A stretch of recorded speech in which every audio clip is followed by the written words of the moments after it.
हम आते हैं थोड़ा सा आगे बढ़ते हैं और बढ़ते हैं टाइप ऑफ मैट्रिक्स की ओर। ठीक है, कि मैट्रिक्स तो सर हमने बेसिक आइडिया ले लिया कि भाई मैट्रिक्स हम पहचानने तो लगे। ठीक है, अब सर कितने टाइप की मैट्रिक्स है, तो सबसे पहले हम लोग देखते हैं कि रो मैट्रिक्स क्या होती है। टाइप ऑफ मैट्रिक्स में फर्स्ट देखते हैं रो मैट्रिक्स कब बोलेंगे। कोई भी आपके पास मैट्रिक्स है जिसमें ओनली वन रो हो और एनी नंबर ऑफ कॉलम, मतलब केवल एक रो हो, कॉलम कितने भी हो सकते हैं, उसे कोई दिक्कत नहीं है, बट रो एक होनी चाहिए, तो उसे हम लोग क्या बोलेंगे, रो मैट्रिक्स बोलेंगे या फिर रो वेक्टर्स बोलेंगे। क्योंकि मैट्रिक्स को हम लोग क्या, मैट्रिक्स क्या एक रिप्रेजेंटेशन है। ठीक है,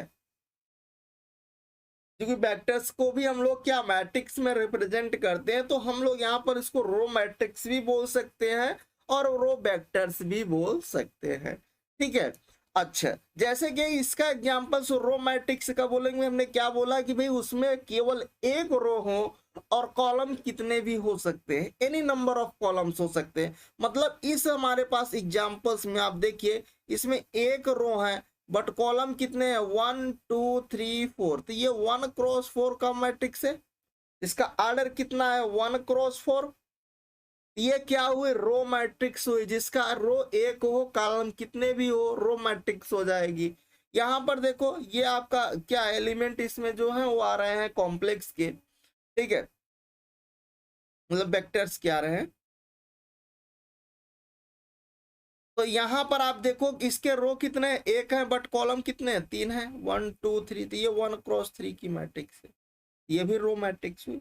रो केवल एक होना चाहिए, कॉलम कितने भी हो, रो हो गया, सिंपल सी लैंग्वेज। ठीक है, आगे थोड़ा सा बढ़े, भाई कॉलम मैट्रिक्स क्या होगा। जैसे आपने रो में देखा कि एक रो होने चाहिए, तो कॉलम में क्या होना चाहिए कि एक कॉलम होने चाहिए, रो कितने भी हो जाए।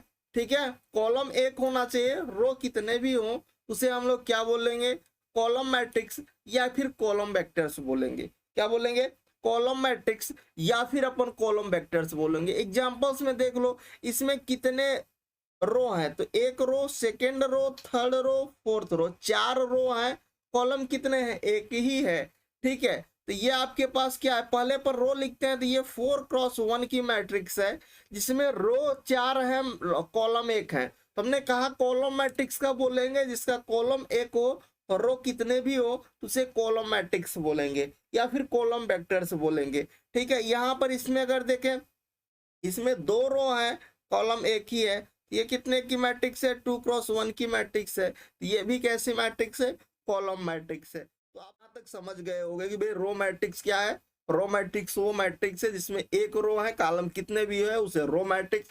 कॉलम मैट्रिक्स किसे बोलेंगे, ऐसी मैट्रिक्स जिसमें केवल एक कॉलम है, रो कितने भी हो, उसे हम लोग कॉलम मैट्रिक्स या फिर कॉलम वेक्टर्स बोलते हैं। ठीक है,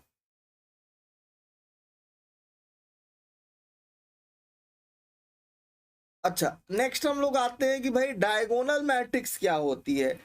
एक ऐसी square matrix is called a square matrix is called diagonal matrix if all its non-diagonal element are zero and diagonal element not equal, मतलब इक्वल नहीं होने चाहिए। जैसे कि आप एग्जांपल्स देख लो कि यहाँ पर आपके पास ये क्या है, ये डायगोनल है,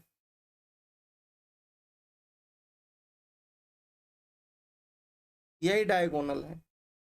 यहाँ पर आपके पास डायगोनल को हम लोग ऐसा भी लिखते हैं, तो डायगोनल में इसमें कितने एलिमेंट आ रहे हैं, 3 आ रहे हैं ना। तो इस फॉर्म में भी इसको रिप्रेजेंट करते हैं। ये है इसके मतलब डायगोनल एलिमेंट को छोड़ करके बाकी सारे एलिमेंट जीरो हो।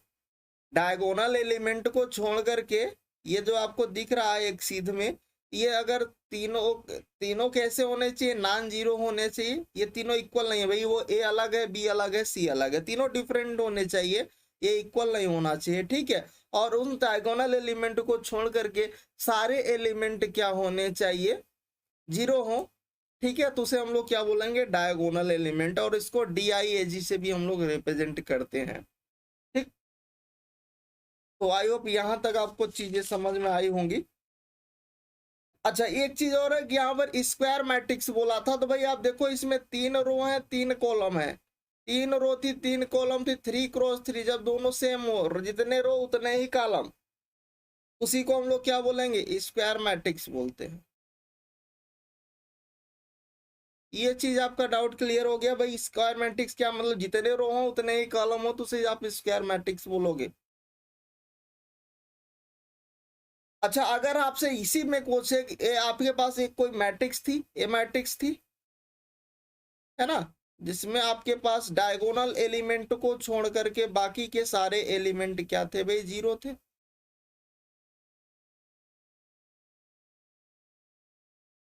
और ये 3x3 का स्क्वायर मैट्रिक्स था। अगर आपसे पूछे कि डायरेक्ट मान लीजिए कोई बड़ी सी मैट्रिक्स दे दे, ठीक है, डॉटेड करके, और आपसे पूछे कि इस मैट्रिक्स में ये बताओ कि जो आपके पास कितने जीरोज होंगे, तो दो number of zero in diagonal matrix का निकालने का फॉर्मूला क्या है, एन स्क्वायर माइनस एन। जैसे कि ये 3x3 की मैट्रिक्स है, अगर आप इसमें देखो कि नंबर ऑफ जीरोज कितने होंगे,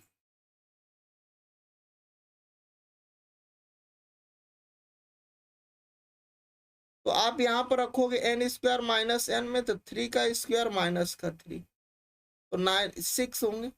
तो देखोगे 3 इधर 3 इधर, तो 6 देखोगे इसमें कितने हैं, जीरोज है। नंबर ऑफ जीरोज निकालने का फॉर्मूला क्या है डायगोनल मैट्रिक्स में, एन स्क्वायर माइनस एन से आप निकाल। अब एन के यहां से निकालोगे, उसके आर्डर से देखोगे, क्योंकि स्क्वायर मैट्रिक्स होगी, दोनों सेम होंगे, जितने रो होंगे उतने ही कॉलम होगी। ठीक है, चलो यहां तक तो क्लियर हो गया, नोट पॉइंट ये आप ध्यान रखिएगा। अब आते हैं कि ट्रेस ऑफ मैट्रिक्स क्या होती है भाई, कोई सी भी मैट्रिक्स का ट्रेस आप कैसे निकालोगे।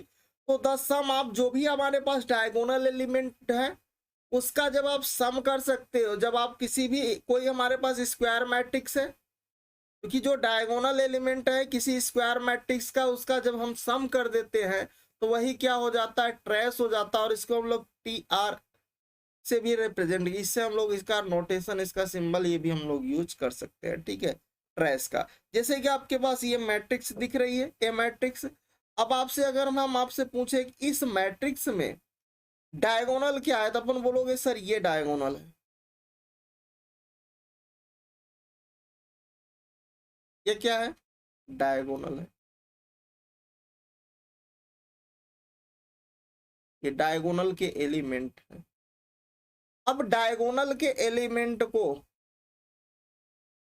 सम कर दो, वही ट्रेस हो जाता है, मतलब 2 3 और 4 का सम। ये जो 9 है वो उस मैट्रिक्स का क्या हो गया, ट्रेस हो गया। इसको हम लोग टी आर, ट्रेस ऑफ ए ऐसा भी लिखते हैं। तो ट्रेस ऑफ ए कितना हो गया इस मैट्रिक्स का, तो वो 9 हो गया। ये बात आपको क्लियर हो गई कि trace of A is equal to कितना होगा आपका, 9 होगा। ठीक है।